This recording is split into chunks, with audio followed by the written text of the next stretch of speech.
Welcome to my big backyard book club. I love this book. This book is about a queen whose feet have a mind of their own. The Queen's Feet is written by Sarah Ellis and illustrated by Dusan Petricic. Look, it's Mina and her mom, Angela. They're going to read with us.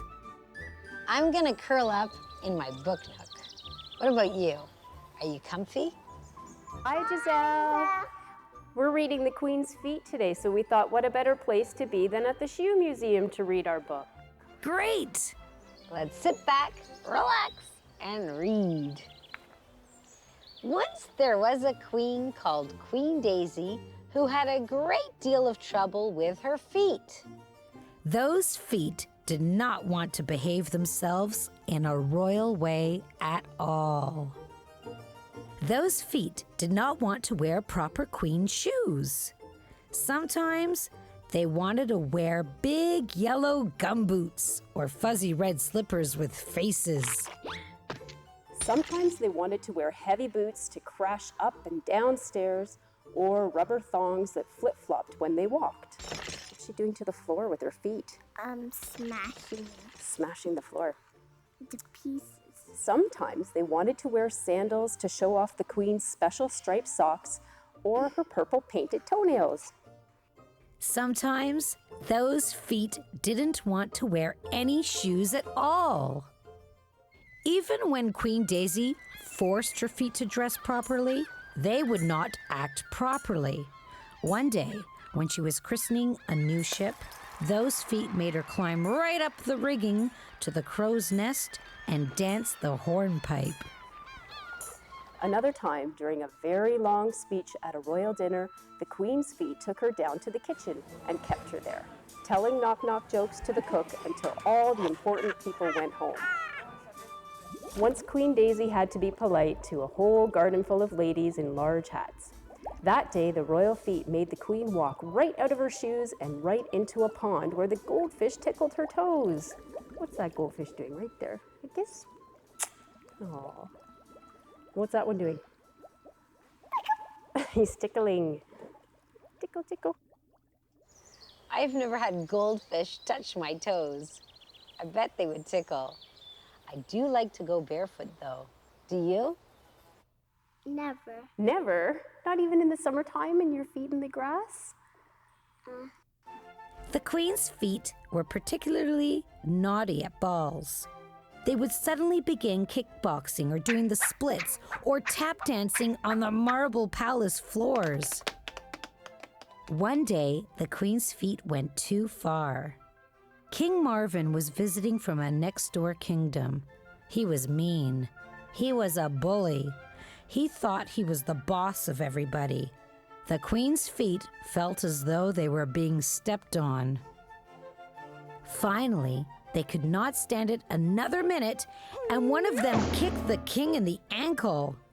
They were wearing hiking boots that day, and King Marvin went home very angry.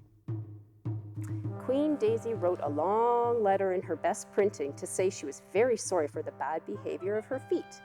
But her people said, "Your Majesty, it is not enough. Something must be done about those feet once and for all." I think the Queen's people are right. It's never okay to kick people. What do you think the Queen should do? Sorry. Say sorry. That's a good idea. So, the Queen and the Queen's feet invited all the sages, wise women, wizards, fairy godmothers, and, of course, footmen in the land to a meeting. It was a very long discussion. Some people got cross. Some people sulked. Some people snoozed. And everyone's feet got very restless. Do you know what it means to have restless feet? It means to have feet that keep moving and wiggling.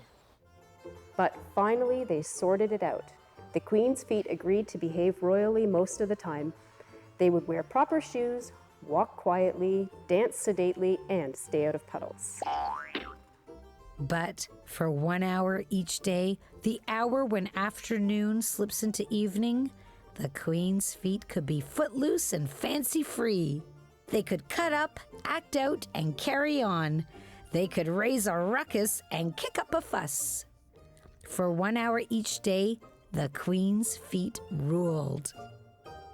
From that time on, the only trouble Queen Daisy had with her feet was that sometimes after a day of presentations and proclamations, they got tired.